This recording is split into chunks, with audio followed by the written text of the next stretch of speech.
Now, Dr. Nii-Quartelai Quartey, host and chief political analyst for A More Perfect Union on KBLA Talk 1580 and a radio show and podcast. He's also the author of Kamala, the Motherland, and Me, which just came out last month. Congratulations to you. Thank you, Welcome Marni. to town. Nice to see you. Nice to see you. What are you excited for this week as you attend the events? I'm excited to see Democrats do a look back and a look forward. Having President Biden kick things off tonight, largely touting his achievements, his legislative achievements, touting the things that he is most proud of. But I also look forward to hearing Vice President Harris's vision for the future. This is a united Democratic Party.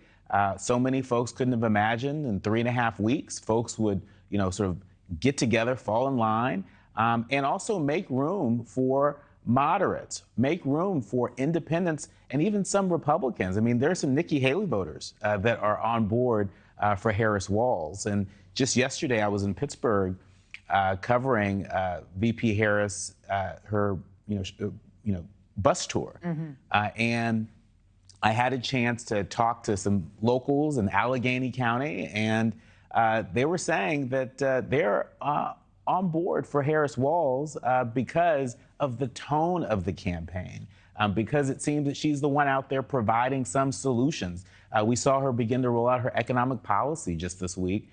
People are leaning in and paying attention. And one thing I didn't know, Marni, before I went to Allegheny County is that Pennsylvania is the home to a large number of veterans. I think the 4th largest veterans population in the country, Allegheny County, #1 in the state of Pennsylvania. So having Governor Walz there probably made an impression. Yeah, smart tactic. We're hearing that this campaign and the theme for the convention will be for the people.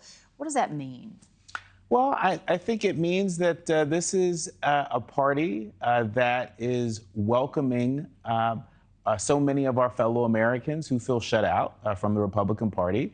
Project 2025, a conservative manifesto, really puts a lot of communities on notice. The whole idea of, make America great again, to many feels like turning back the clock, whereas the Harris-Walz campaign feels like a look forward.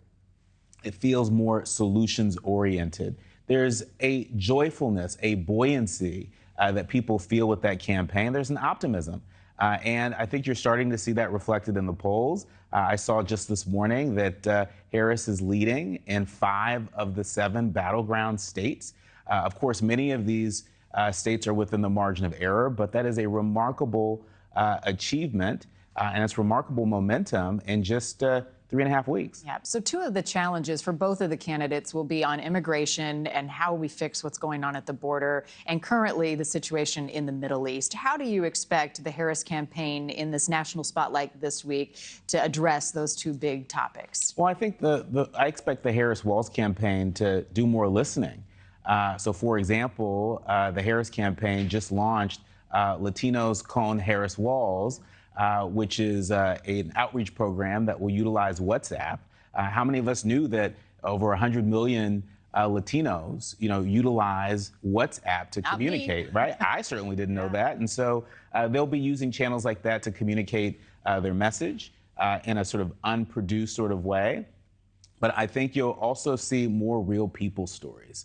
It's one thing to roll out one's economic policy or immigration policy. It's another thing to see examples, of the types of results that you hope to achieve with a change in policy. And so we're seeing, a vast contrast between the engagement from the Harris-Walz campaign when it comes to the Latino community on issues like immigration compared to the Trump-Vance campaign that seems to be resorting to scare tactics. Yeah, they're certainly harnessing the power of social media and potentially reaching a whole new audience.